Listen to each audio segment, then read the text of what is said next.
Okay, class. So, okay, so let's continue, no? So let's answer all questions dito sa ating RA 9184. Okay, and then after that one, punta na tayo dun sa ating next, no, na topic, which is Anti-Money Laundering Act. Okay? So ano ba yung mga di natin nasagutan before or kahapon? Sige, I think number 1, nasagutan natin to, di ba? The answer is letter C. Okay. Number 2, ito yung competitive bidding natin, letter C. Number 3, well, this is the definition, no, of procurement, letter C. Number 4, na-discuss din natin ito, letter D. Okay. Number 5, this is letter C. Okay. Sorry, number 5.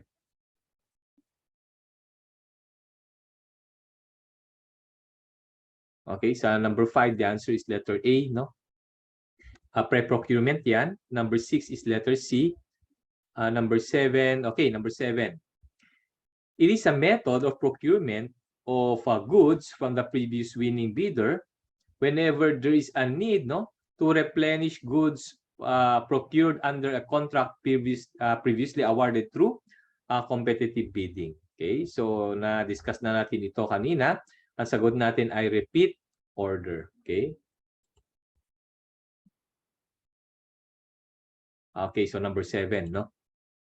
Yeah, thank you. So number 7 is letter B, no? Repeat order yan. Next, number 8. Na-discuss din natin ito. The answer is letter C. Okay, number 9. Again, na-discuss din natin ito. Number 9, the answer is letter A. Okay, and then number 10, the following are grounds for the declaration of bidding. Nasagutan din natin to. The answer is letter D. Okay, number 11 na. The following are not procurement activities, no, under RA 9184 and its IRR, except, so not procurement activities except letter A, direct financial or material assistance given to beneficiaries, hindi yan procurement. Letter B, participation in local or foreign scholarships, hindi yan procurement.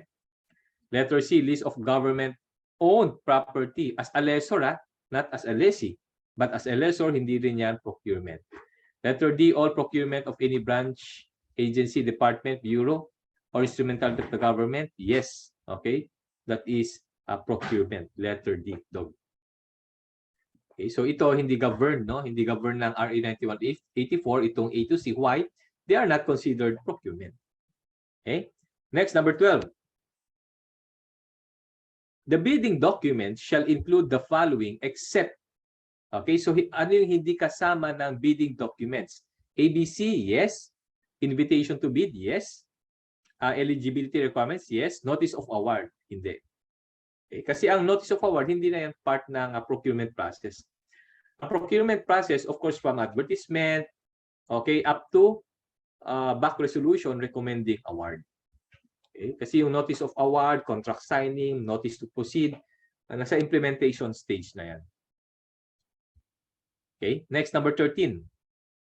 It is a method of procurement of goods whereby the procuring entity simply requests, no, for submission of price quotation for readily available off-shelf goods or ordinary, regular,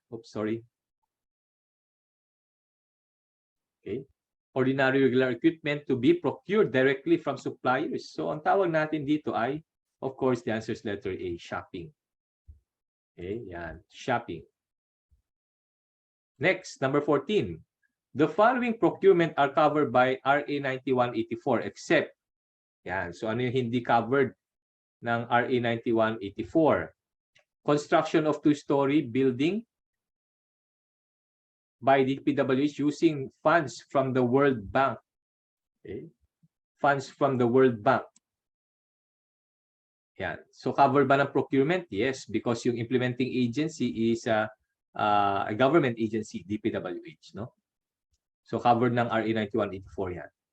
Next, purchase of medical supplies by DOH from a supplier. Again, ang titignan natin dito is sino ba yung nag-procure. Government agency ang DOH, yes. Next, purchase by DepEd of office supplies from a local supplier. Again, covered yan ng RA 9184. Next, purchase of relief goods by Red Cross for donation to DSWD. Yung procurement ng relief goods by Red Cross, covered ba yan ng RA 9184? The answer is no. Why? Because Red Cross is not a government agency. It is a private institution. No? It is a foundation, private foundation. Nakuha? Kahit na dinonate niya yan sa isang government agency. Okay? This is not important. Ang tinitingnan natin dito is yung procurement mismo. Sino ba nag-procure? Red Cross, a private entity, and therefore not covered by 9184. So the answer for number 14 is letter D. Dog. Okay? Next, number 15. The following are kinds of negotiated procurement except small value? Yes. Shopping? No. Okay. Two-phase bidding? Yes. Takeover contract? Yes. So number 15, the answer is letter B. Shopping is an alternative mode of procurement, but it is not a negotiated procurement. Okay. Next, number 16. Which of the following is not part of the competitive bidding process? Not part of competitive bidding process. Pre-bid? Yes. Implementation of the contract? No. Okay, kasi nasa implementation stage na yan. Award of the contract? Yes, particularly on the recommendation, no, to award the contract. Advertisement? Yes. Okay, so the answer is letter B. Next, 17. Who among the following has the duty to determine the eligibility of prospective bidders, receive bids, and conduct bid evaluation? Abay, syempre, yung Bids and Awards Committee, or simply your BAC. Okay. Next, number 18. The bidding document shall contain the following information except approved budget for the contract. Yes. Brand name. Okay, use the general rule. Ano yung general rule natin? Hindi allowed ang brand name. Okay, except of course under those conditions na discuss natin before. Thus, in number 18, the answer is letter B. Kasama yung eligibility requirements, pati yung form ng contract. Next, number 19. This stage of bidding process is held to clarify and explain, no, any of the requirements, terms, conditions, and specifications stipulated in the bidding document. So ano yan? Pre-bid conference, okay? Letter D. A pre-procurement conference is to determine, no, the readiness of the procuring entity. Okay? It is one wherein they prepare or they review the bidding documents, okay? Yan, and so on and so forth. So number 19, the answer is letter D. Dog. Next, 20. It is an undertaking which states, among others, that the bidder shall enter into a contract with the procuring entity and furnish the required performance security within 10 calendar days as indicated in the bidding documents. So ano yan? Okay. Ano yan? Number 20. Is it bid security, bid securing declaration, or bid securing declaration, performance security, or warranty? That is what? Bid security, letter A, no? This undertaking which is that, among others, no, that the bidder shall enter into a contract with the procuring entity. Ang performance security naman, that the bidder shall perform, no, the obligations under the contract. Okay, yan yung performance security. Next, 21. Which of the following statements is true regarding the submission of bids? Okay, submission of bids tayo. Una, bidder cannot modify his bid at any time upon its submission. Parang mali ito, di ba? Okay, mali. Kasi pwede mo namang i-modify yung bid, okay? Before, no, the deadline of the submission of the bid, pwede mo i-modify. In fact, pwede mo pang i-withdraw before submission of before the deadline of the submission of the bid. Next, letter B. A bid can either have a technical or financial component. Okay, a bid can either have a technical or financial component. Yan. Actually, ang bid, it must have both, no? Hindi either. It must have both technical and financial. Okay? Di ba yung technical component yan, yung first envelope, and the second, financial envelope. Hindi pwedeng or. It should be both, no? And dapat yan. So, false din ito. Next, all bids shall be accompanied by bid security. Of course, no? This will be valid for 1 year. Okay? Ilang days bang validity ng bid, di ba? Na-discuss natin ito kahapon. Ilang days ba? Check natin, no? Ang bid validity. Is it 120 days, no? Or is it 130 days? Yan. Nakalagay mismo dito, tandaan na, it is 100, no? 20 days. 120 days. Okay? From the date of opening of the bids. So, within that 120-day period, hindi pwedeng baguhin, no, ni winning bidder yung kanyang amount of bid until such time na, at kaya nga dapat within this 120-day period, dapat na-award yung contract. Okay? So, 120 days yan. So, balik tayo sa number 21.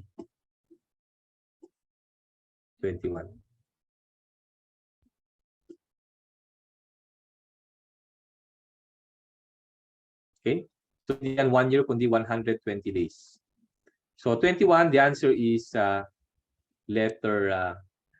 course, letter C.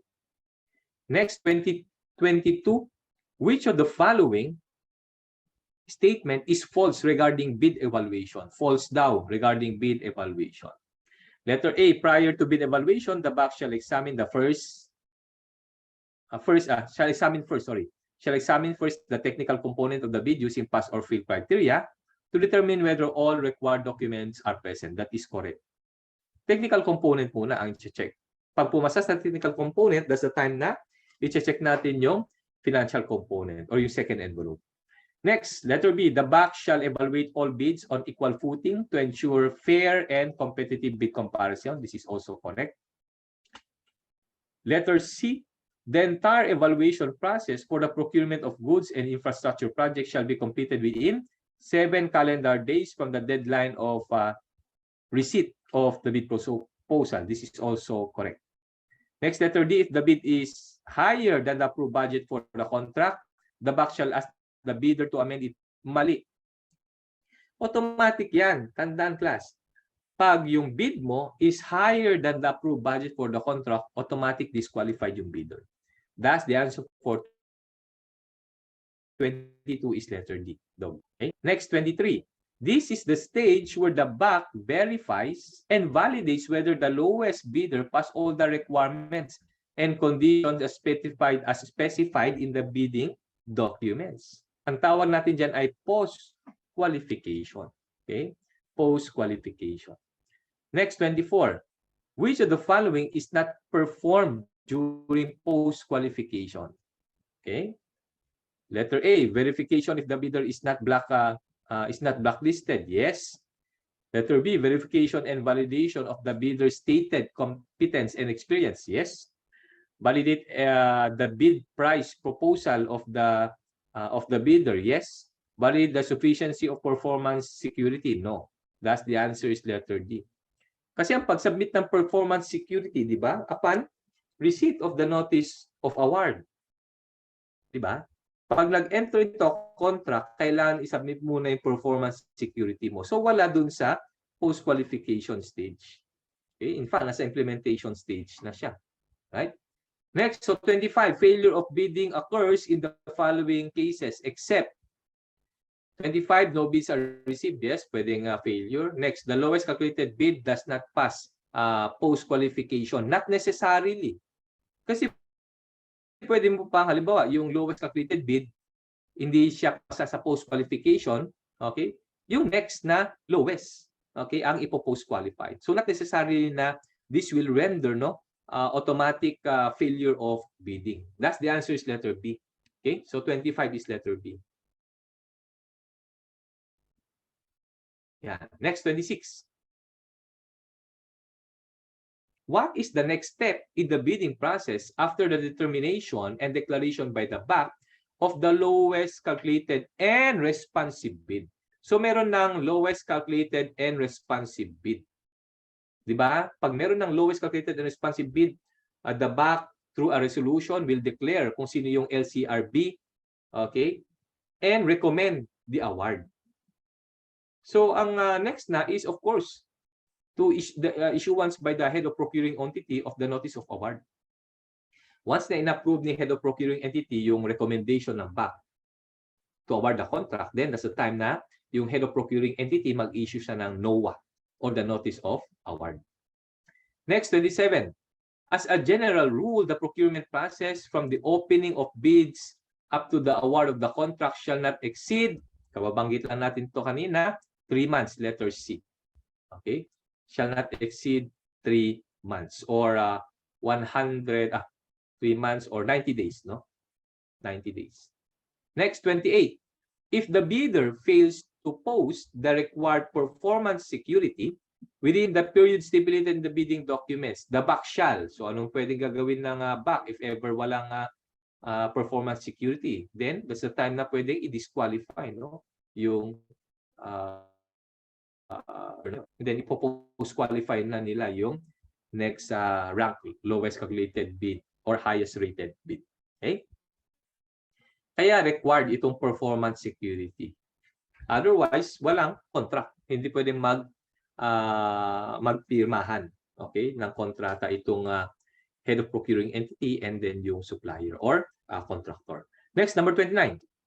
This is where bid opportunities and information on suppliers, contracted goods, consulting services, and civil work projects are posted. So saan natin pinopost yan? Sa PhilJeps, no? Sa PhilJeps website, letter B, boy.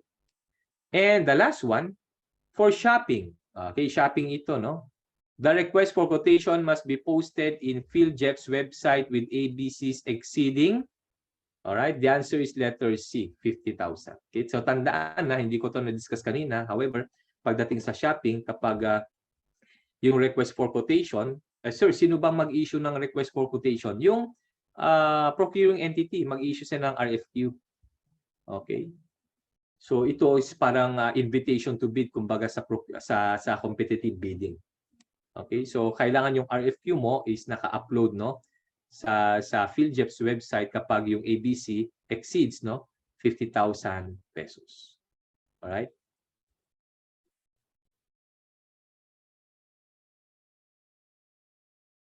Okay. So number 30 is letter C. Balik tayo sa number 20. May tanong kasi dito.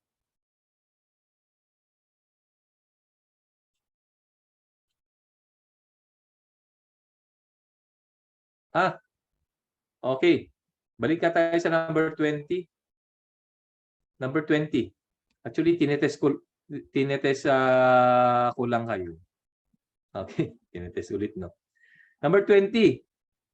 Di ba number 20, definition yan ng bid securing declaration. Okay? Kasi nga undertaking. Okay? So yung mga iba hindi nakikinig. Yan. Okay. So yung mga iba nakikinig naman. Ito, yung nakikinig dito si Christian. Si JV. Actually, sinasadya ko yon, no? Para makita kung nakikinig ba kayo. Okay? Bid securing declaration yan. Okay? Hindi bid security. Sorry, Okay? The answer is letter B. Okay? So palusot pa ako, no? B dapat yan. Basta makita nyo, it is an undertaking. Undertaking. It is a bid securing declaration. Okay? Any more questions? Before we proceed to the next part of our discussion? Wala na? Okay, so those are the answers, no? Doon sa ating doon sa ating drill sa RE 9184. Okay, so wala nang tanong in 5, 4, 3, 2, 1. Okay, so wala na. Okay, so since walang tanong, punta na tayo sa ating next, no, na discussion, which is Anti-Money Laundering Act.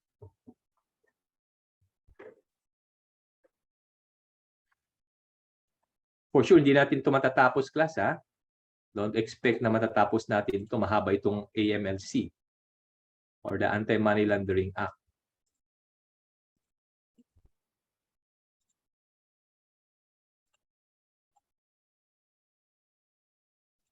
Okay, let me share to you our handouts.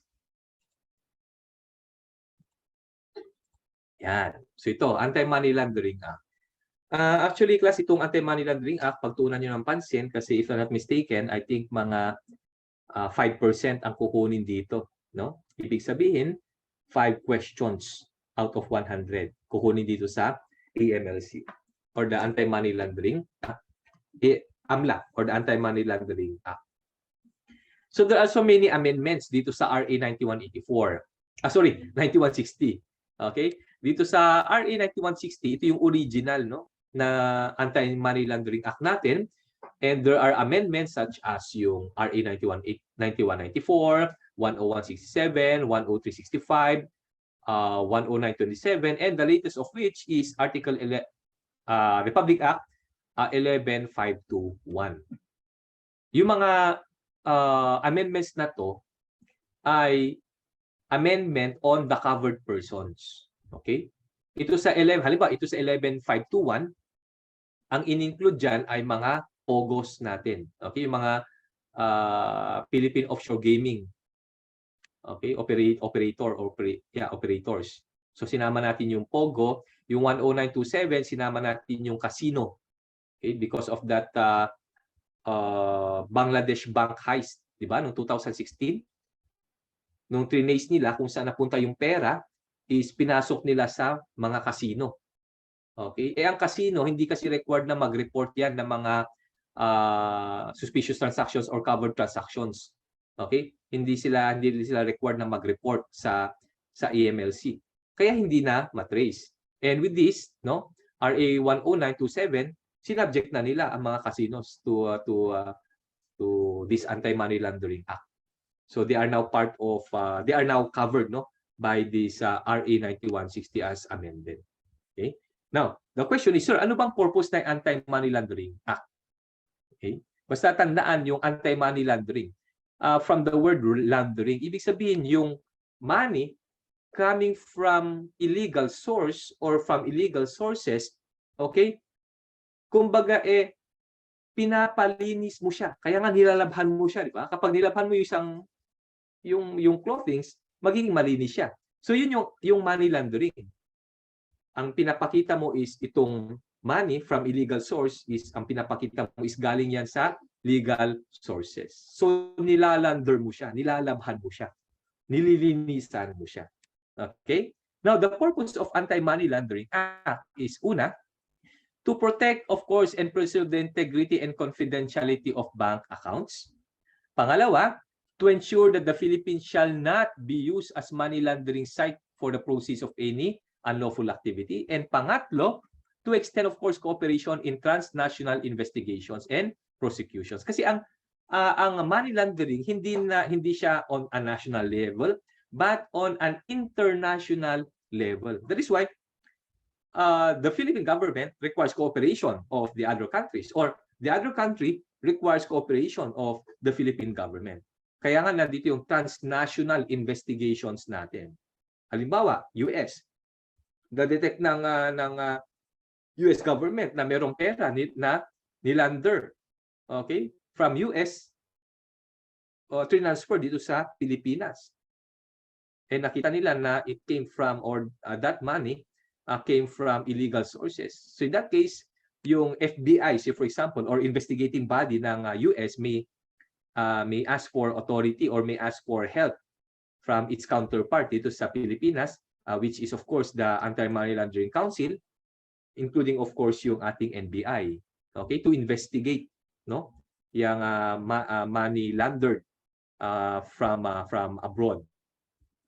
Okay, so take note of these three purposes, no, to protect and preserve the integrity of and confidentiality of bank accounts. Yan. Of course, to ensure that the Philippines shall not be used, no, as a money laundering site. Unlike other countries, no, especially yung mga nasa Caribbean, wala silang ganitong batas na anti-money laundering. Kaya, of course, kapag halimbawa ako na politiko, marami akong na-kickback, no? Hindi ko di-deposit dito sa Pilipinas. Di-deposit ko sa bangko sa ibang bansa. Wherein that bank ay nag-operate siya dun sa isang country na wala silang anti-money laundering act. Okay? So yun yung mga safe haven natin. Okay, doon natin dinideposit yung mga pera, no, na galing sa nakaw. Right? So those are the purposes. Next, Anti-Money Laundering Act created the Anti-Money Laundering Council. Of course, the Anti-Money Laundering Council is the agency tasked to implement, no, the provisions of the Anti-Money Laundering Act. So it composed of una, yung governor of the BSP as the chairperson.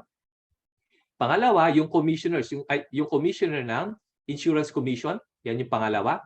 And then pangatlo, yung chairperson ng Securities and Exchange Commission as members. Okay, so tatlo lang, no, ang members ng AMLC. BSP Governor as chairperson, Commissioner of the Insurance Commission, and the chairperson of the SEC. Take note that they shall act unanimously in the discharge of its function. Okay, ibig sabihin, unanimous vote dapat. Unanimous, hindi pwedeng majority. Unanimous. Alright? So, ano bang functions ng AMLC? So, isa-isahin natin, no, yung functions. Kahit mahaba ito, kailangan natin isa-isahin. Una, to require and receive covered and suspicious transactions, okay, from covered institutions. Sir, ano ba ito yung mga covered at saka suspicious transactions? I-discuss natin yan isa-isa. At ano itong mga covered institutions? So when we say covered institutions, these are institutions required to report to the AMLC the covered and suspicious transactions. Okay? Yung mga covered institutions, ito yung mga bangko, okay? Kasama din yung mga jewelry dealers, pawn shops, okay? Or yung mga those financial institutions governed by the BSP. Kasama din yung mga insurance companies. Okay, kasama nga dito yung casino, kasama yung pogo. Okay, later on i-discuss natin isa-isa yan. Next, to issue orders addressed to the appropriate supervising authority or the covered institutions to determine the true, no, identity of the owner of any monetary instrument. To institute civil forfeiture proceedings and other remedial proceedings to the Office of the Solicitor General. Of course, yung AMLC, kailangan niya ng tulong ng Office of the Solicitor General being the legal officer of the government. Okay? In case of forfeiture proceeding. Sir, ano i-forfeit? Of course, yung money coming from illegal source or sources. Next, number 4, to apply before the CA. CA means Court of Appeals, no? Court of Appeals for a freeze order. Nakuha? So if ever we would like to freeze a deposit, no? Pag freeze mo kasi yung deposit, hindi mo na siya pwedeng i-withdraw. Alright? Of course, kailangan ng court order yan for the bank to freeze that deposit. Eh sir, sino mag-a-apply ng freeze order? Yung AMLC. Kanino siya mag-a-apply? Sa Court of Appeals. So yung Court of Appeals, determine niya kung may probable cause ba. Okay, that violation of the Anti-Money Laundering Act has been committed. So if ever may probable cause, that's the time that mag-issue sa ng freeze order. Okay, upon application ex parte, no, by the AMLC. When we say ex parte, isang party lang, no? Isang party lang. Hindi na kailangan yung explanation yung other party.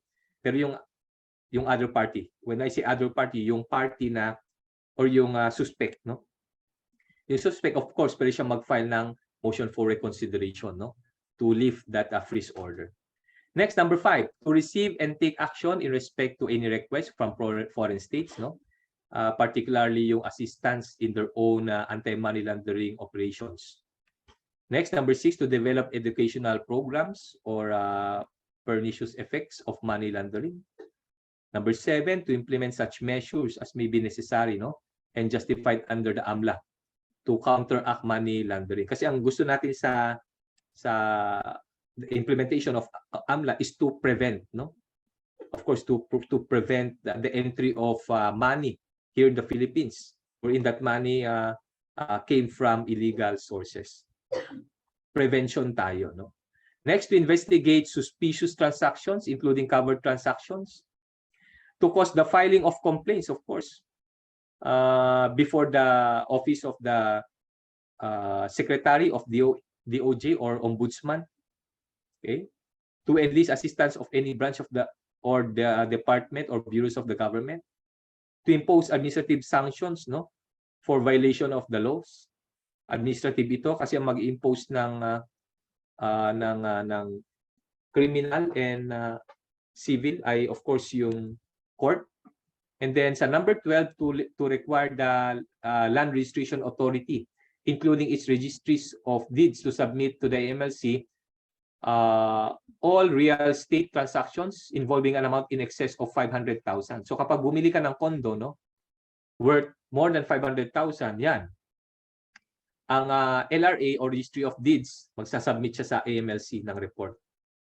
Okay, so nakasama ka dun pag bumili ka ng condo worth more than 500,000. Okay? The power of AMLC dati, no? Yung AMLC pwede siya mag-freeze ng accounts. Kaya lang, it has been deleted, no, under RA 9194. Dati kasi pwede mag-issue ng freeze order ang AMLC. Pero ngayon, bawal, no? Ang pwede lang mag-issue, I repeat, ang pwede lang mag-issue ng freeze order ICA, Court of Appeals. Yan lang ang pwede mag-issue ng freeze order. Okay?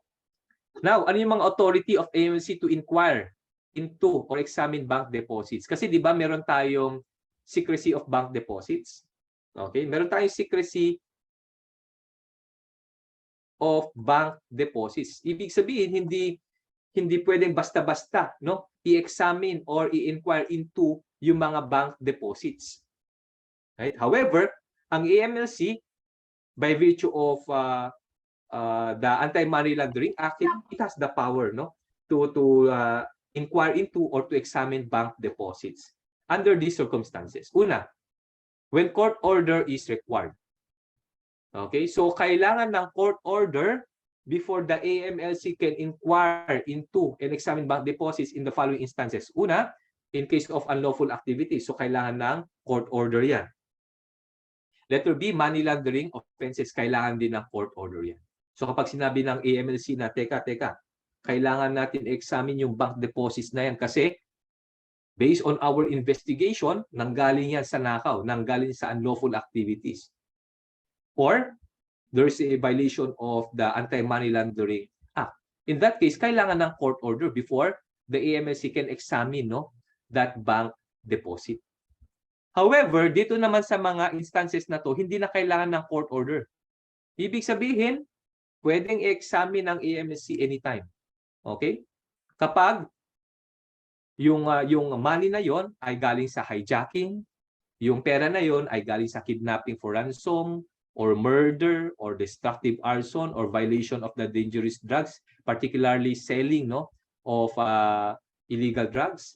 And then, of course, if it is it proceeds, no, from terrorism, okay, or acts of terrorism under the Human Security Act.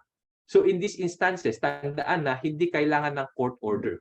I repeat, as a general rule, bago mag-inquire itong AMLC, bago niya i-examine itong mga deposits na to, kailangan ng court order. Because of that, secrecy of bank deposits. Nakuha, kailangan ng court order. Or, kung wala man court order, kapag may waiver itong depositor. Nakuha. However, under these instances, hindi na kailangan ng court order, kaya kailangan yung tandaan itong mga to. Okay? Kailangan yung tandaan yan. Hijacking. Kapag yung pera galing sa hijacking, galing sa kidnapping for ransom, galing sa because of as a result of a murder. Okay, halimbawa, ito yung mga hired killers, no? Yan, binayaran mo sila to commit murder. Yan. So pwedeng investigan kung sakali itong murderer na to or itong hired killer na to dineposit yung pera na yon. Okay. Next, destructive arson, violation of dangerous drugs, and of course, act of terrorism. Punta na tayo sa money laundering. Ano bang ibig sabihin ng money laundering? Again, ito yung sinasabi natin na itong pera to galing sa nakaw or illegal source. Anong ginawa mo? Gumawa ka ng paraan in such a way na maging malinis yung pera na yon. Okay? Para maipakita mo sa public na actually ito galing sa legal source. Okay? Yan yung money laundering. It is a crime whereby the proceeds of an unlawful activity are transacted, thereby making them appear to have originated from legitimate sources. Okay? It is committed by any person who, knowing that any monetary or property represent, involves, or relates to the proceeds of any unlawful activity. So, take note dapat may knowledge ka na yung pera na yon ay galing sa nakaw. Okay? Otherwise, you cannot commit money laundering. Okay? So, say for example, yung magnanakaw, okay, or sabihin natin politician, okay, galing sa nakaw, bumili siya ng sasakyan. Okay? Abay, syempre, itong seller na to, hindi naman niya alam na galing sa nakaw yun. Eh, alam naman natin, mga politician, mayaman yan. Okay? Pero, well, alam naman, karamihan sa yaman nila ay galing sa illegal source.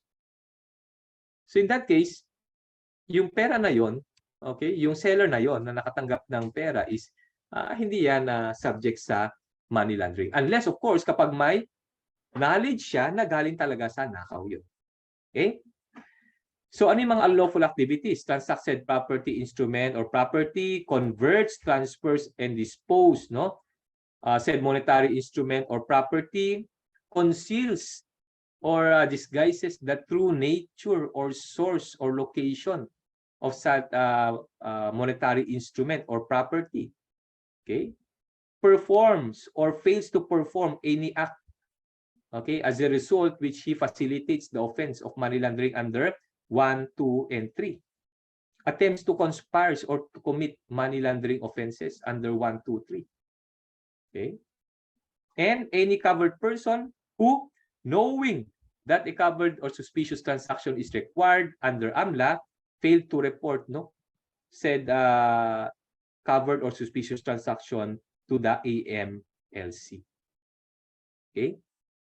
So basically, ang money laundering is committed if you have knowledge, no, that the money came from illegal source. Otherwise, you cannot commit money laundering. So ano yung mga 3 basic steps, no? 3 basic steps in money laundering.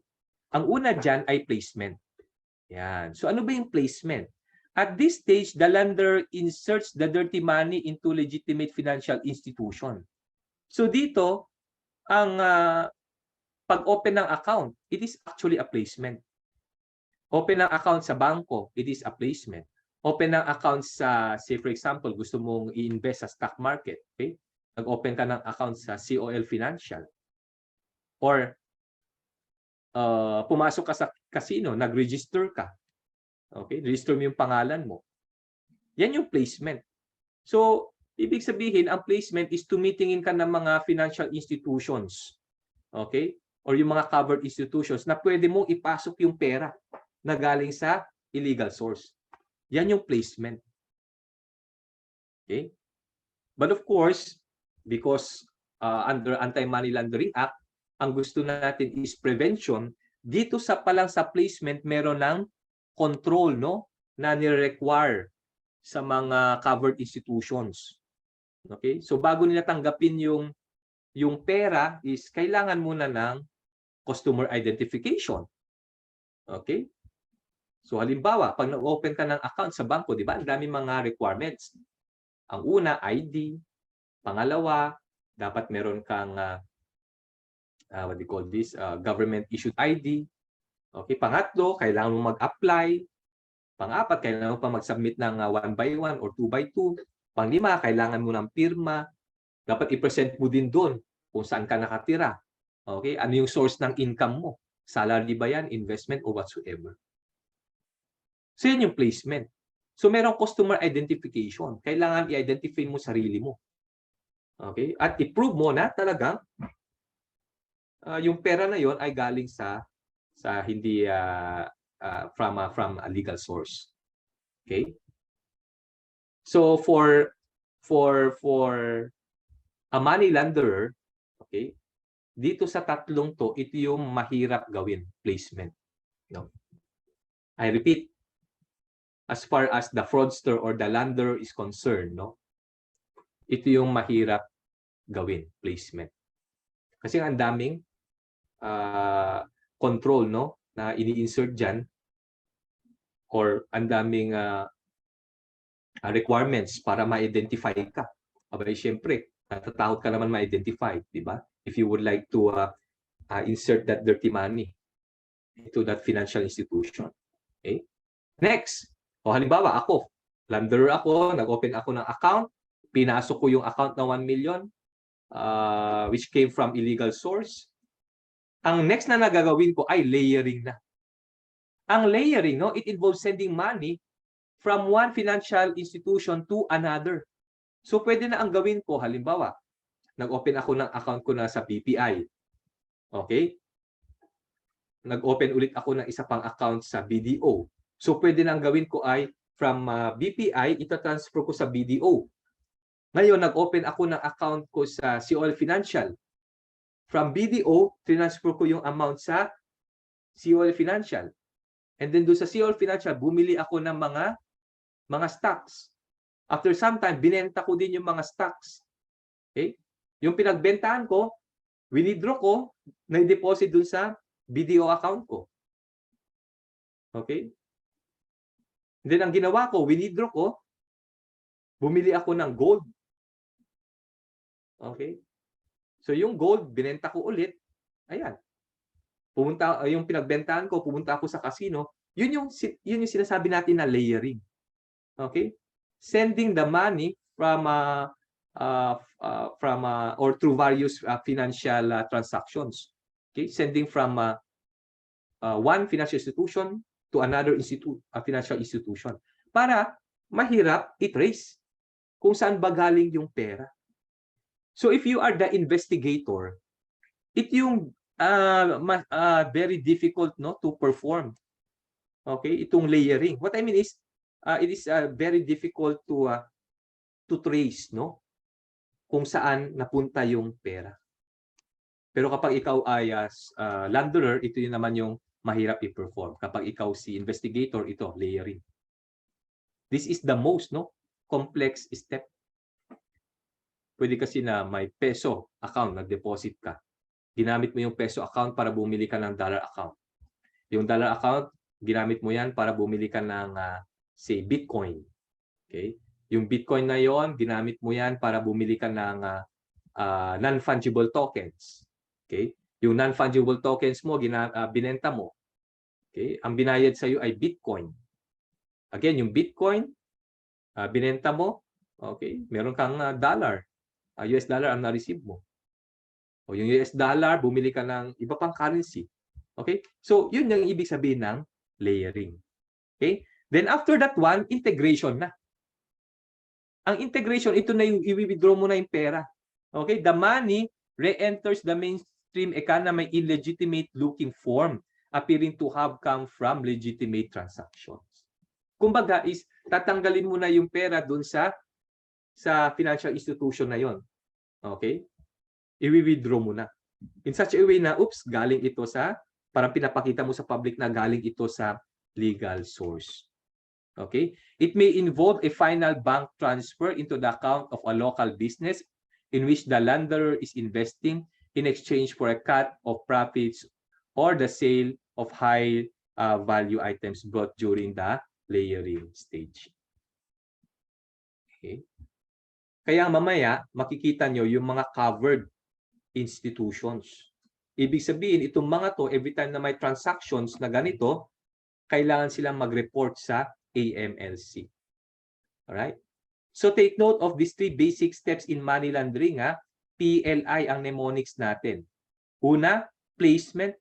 Pangalawa, layering. And then pangatlo, integration. Placement, ito yung mahirap i-perform ng launderer. Layering, ito naman yung mahirap i-investigate ng isang investigator. Okay, this is the most complex step, layering. And then of course, yung integration. Okay? So what are the ways, no, to prevent money laundering? Customer identification. So sa placement pa lang, kailangan mo i-identify mismo yung customer. Okay, see to it na yung customer mismo, kung ano yung pangalan na nilagay niya sa application niya ay siya mismo yon. Okay? Identify din niya kung ano yung source of fund niya. Next, number 2 is record keeping.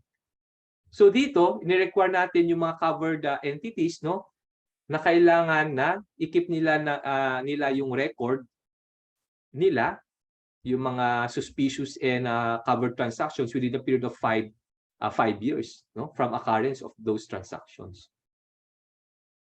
And then of course, number 3, kailangan mong i-report sa AMLC yung mga covered and suspicious transactions. Yan. Kailangan mong i-report sa kanila. So, in that way, we can prevent, no, money laundering. Yan. Okay, so discuss natin, sir, ano ba yung mga covered entities or persons? So, when we say covered entities or persons, ito yung mga required na i-report, no, yung mga covered and suspicious transactions. So, ang una dyan, yung mga persons supervised or regulated by BSP. Kasi dito mo pwedeng i-insert yung pera eh. Okay? For layering. So, andyan yung bangko, offshore banking units, and so on and so forth. Take note kasama ang pawn shops, kasama ang foreign exchange dealers, kasama ang money exchange changers, pati mga remittance, no? And all other persons supervised or regulated by the BSP. Dito kasi pwede mong gawin yung layering. Okay? Next, number 2, persons covered by the insurance commission. So, pwede rin na yung pera from illegal source. Pwede ka bumili mismo ng insurance mo. Okay? So, ito yung pwedeng, again, mga covered persons, pwede mong gamitin itong mga to for your for layering. No? So, andyan yung insurance companies, credit companies, insurance agents, and so on and so forth. No, holding companies, mutual benefit associations, and all other persons regulated or covered by the or supervised by the insurance commission. Okay? Another one, number 3, regulated or supervised by the SEC naman. Ito nga yung discuss ko kanina, mga stocks, no? So kasama yung mga security dealers, brokers, salesmen. Kasama din yung mga mutual funds. Okay?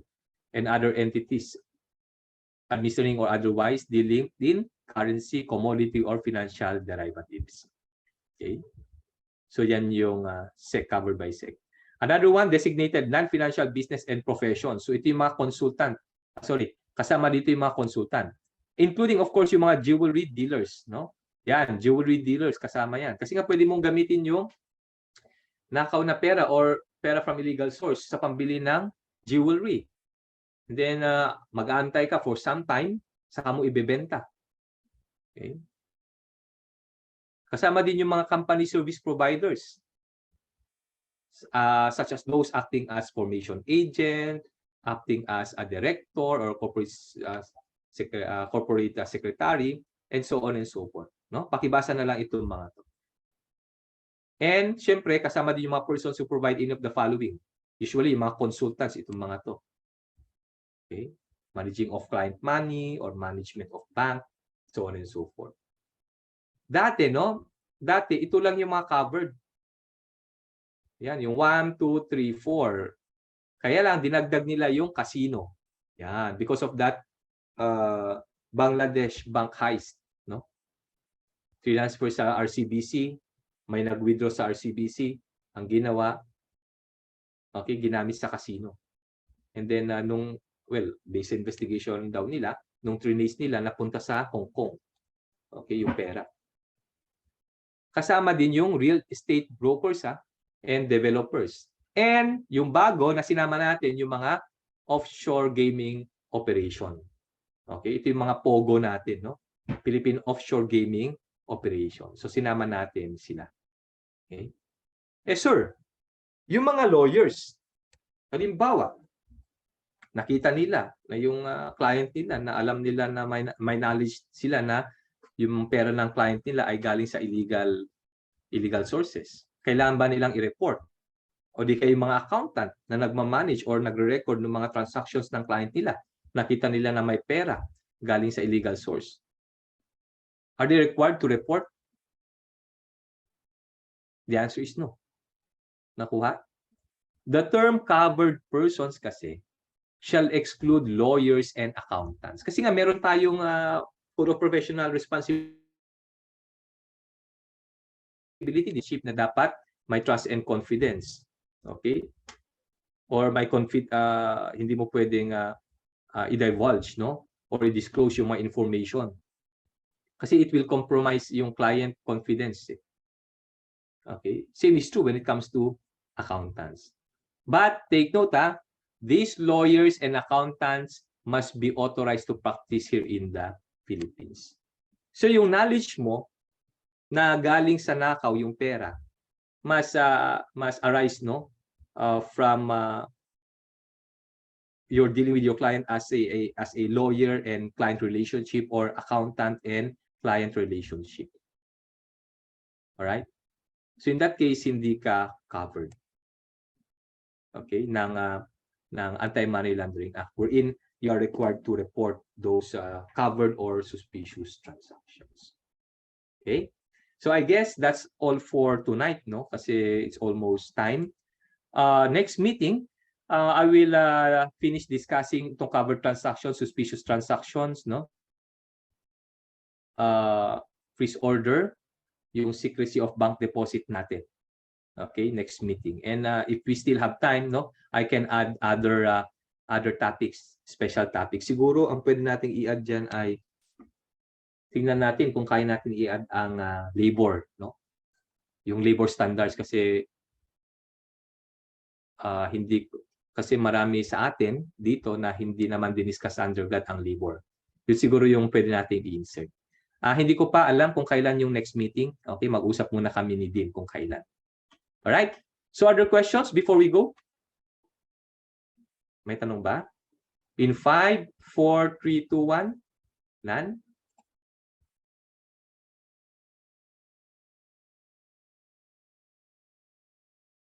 Yung material, na-send ko na kay na-send ko na kay Dean yung material nitong AMLC natin. And then for the recorded discussion or yung mga naka-record na discussion, pakitanong na lang yung ating or pakitanong na lang si Dean, no? Kung paano kayo makahingi nung recorded discussion natin. All right, so since walang tanong, I'll see you, no? I'll see you hopefully in the next meeting or next meeting. Next week or next week. Okay, so try to answer yung quizzer natin sa Anti-Money Laundering Act and of course yung secrecy of bank deposit. All right? So thank you everyone and good evening.